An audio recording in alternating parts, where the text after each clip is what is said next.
Estamos de volta com o programa Lições da Bíblia, estudando essa série de temas sobre as epístolas do amado, 1ª, 2ª e 3ª João.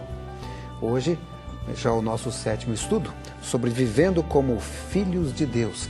E caso você queira uma cópia escrita aqui da palestra, você pode encontrar no site www.cpb.com.br, no setor de serviços. Se você quiser, assim, assistir o vídeo, baixar da internet, nós temos também o nosso blog. Vou mostrar para você aqui, vou para a página. A página do IACS está aí, firme e forte, né? Mas agora é a das Lições da Bíblia, viu? www.novotempo.org.br/lições da Bíblia. Aqui você tem a lição, você tem aí fotografias dos convidados, as fotos de vocês vão estar aqui também, viu? Com certeza.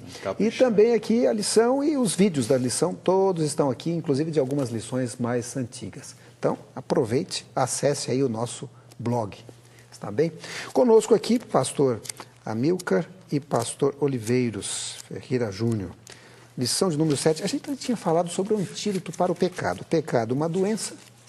Então, quem é ou o que é esse antídoto?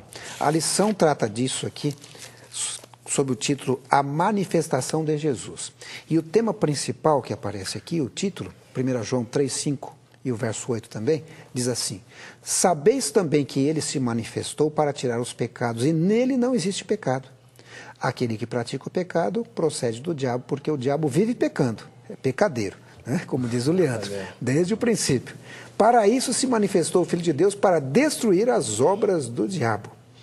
Então, na verdade, o grande antídoto, pastor Oliveiros, é o próprio Jesus.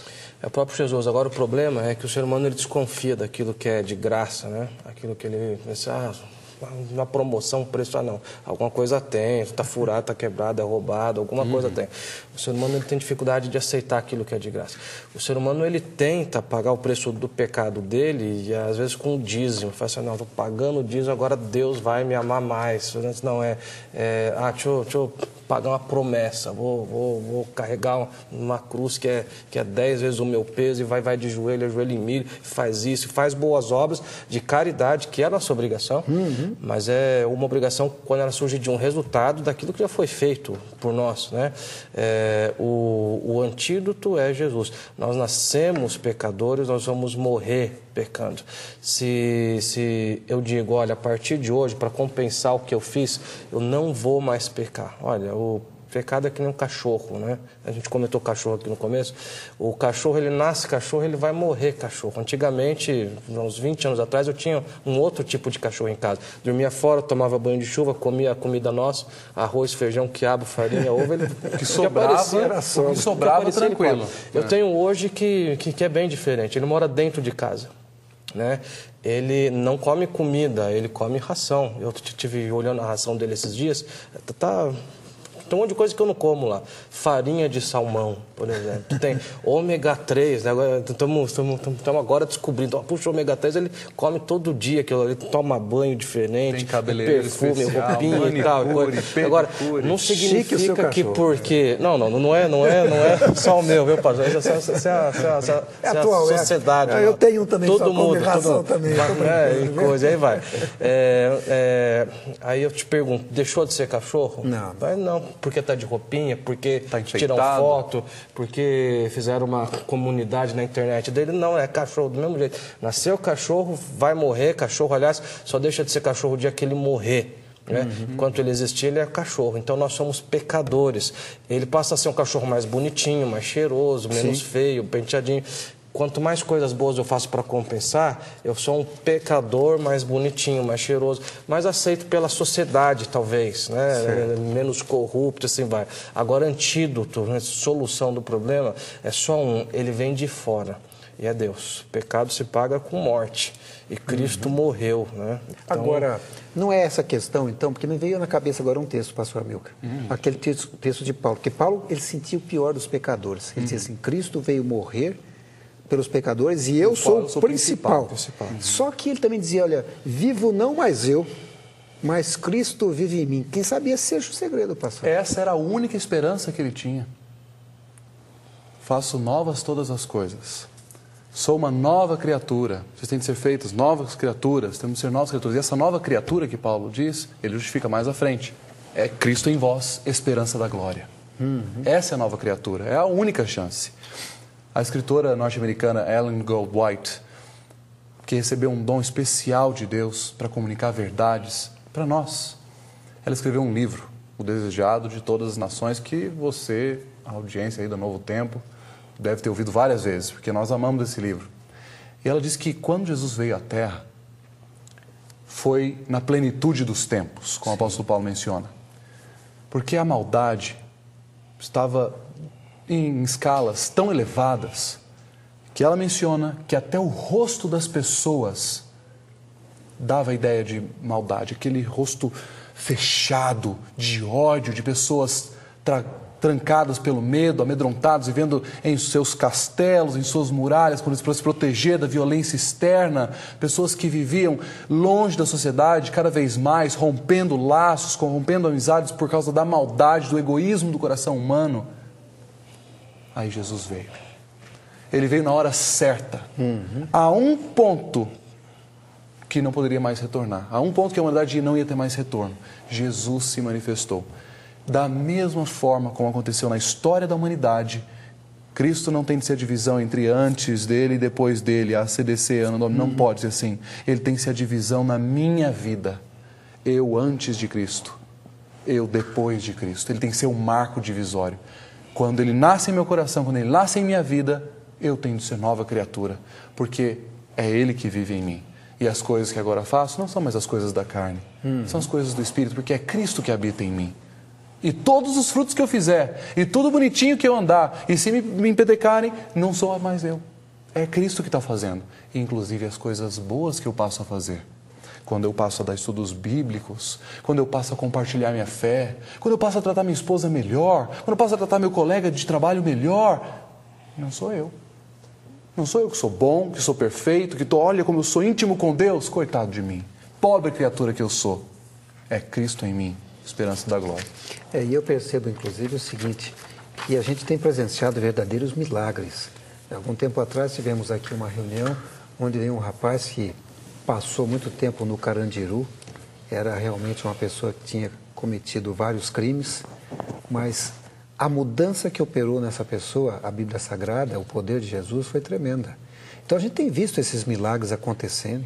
E essa é uma das evidências da revelação de Deus, né? Quando a gente estuda as evidências de que Deus existe, essa é uma das fortes. Isso é ser filho de Deus, né? Exatamente. Você nasceu para Deus, né? Você é uma nova criatura, nasceu de novo, já foi, passou. Agora, a gente sabe que o ideal seria não ter nenhum pecado, né, pastor Oliveira? Um dia a gente vai alcançar isso. Mas hoje, por exemplo, o homem volta a pecar, né?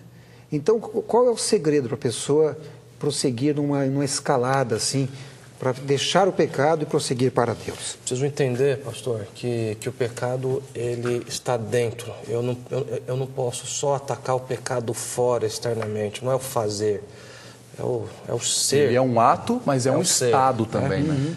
É o ser. Quando a Bíblia diz que vai, não peques mais, aquele que nasce de Cristo não comete pecado. Na verdade, João está nos dizendo o seguinte: você não vai ser dominado pelo pecado.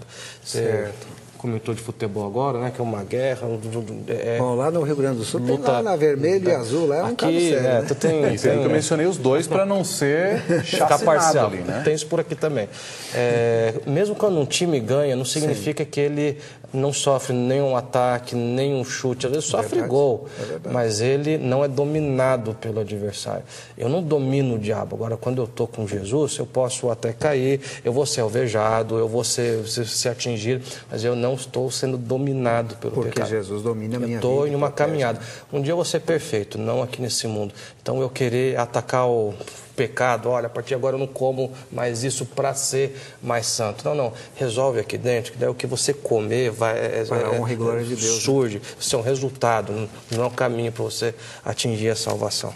E esse aqui é um ponto bastante complexo. Mas o alvo, né? É o alvo, né? E esse é um ponto bastante complexo, né, pastor? Porque algumas pessoas têm dificuldades para entender esse conceito e ele depende de um amadurecimento da tua compreensão dessa teoria que a gente chama em teologia de hamartologia, que é a história do pecado, todo o estudo do pecado. Você tem que amadurecer esse estudo, porque você pode fugir para dois extremos quando se trata de pecado.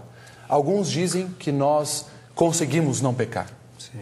Nós não vamos não pecar. Tem que chegar nesse ponto que eu não peco mais. É o perfeccionismo. É um lado da moeda. É um extremo. Eu consigo fazer tudo, eu vou conseguir ser perfeito porque o meu modelo é Jesus, ele foi perfeito, eu tenho que ser perfeito como ele é. Não, ele foi modelo. Com Jesus, né? Você concorre com Jesus. Concorre com Jesus. Exatamente. Então, esse é um lado. Salvador, é concorrente. Então, esse é um lado da moeda, esse é um extremo. O pastor Gerson Pires dizia, né, que a heresia ela é uma verdade que se achou mais importante que as outras, que ficou louca.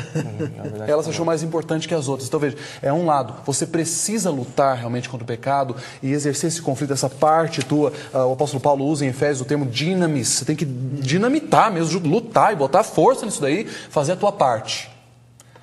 Só que você não vai alcançar a perfeição, porque apesar de o pecado ser um ato, o pecado também é um estado.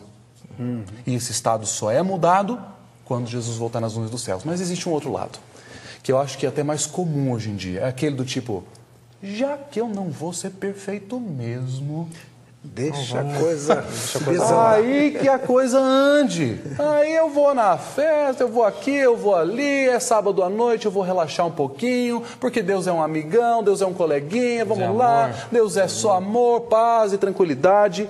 É exatamente esses dois extremos que o apóstolo Paulo tenta evitar e João também, com as suas epístolas. Meus irmãos, cuidado.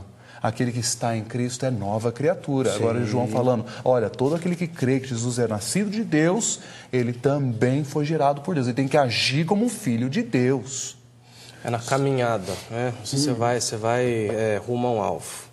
Um dia você chega lá, não sozinho e muito menos no estado pecaminoso em que você se encontra, mas Deus, ele dá,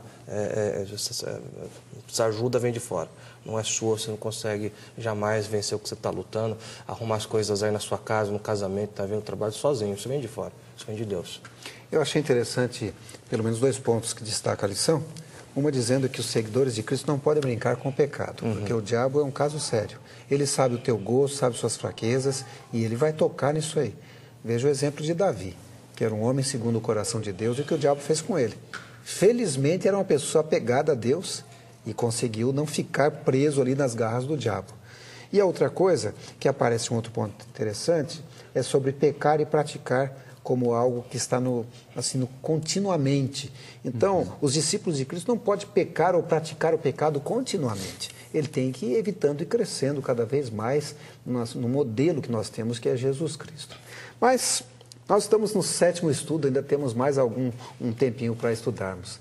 O tempo acabou, eu vou pedir ao pastor Amilcar e pastor Oliveiros que dê as suas palavras finais em 30 segundos, começando com o pastor Amilcar, por favor.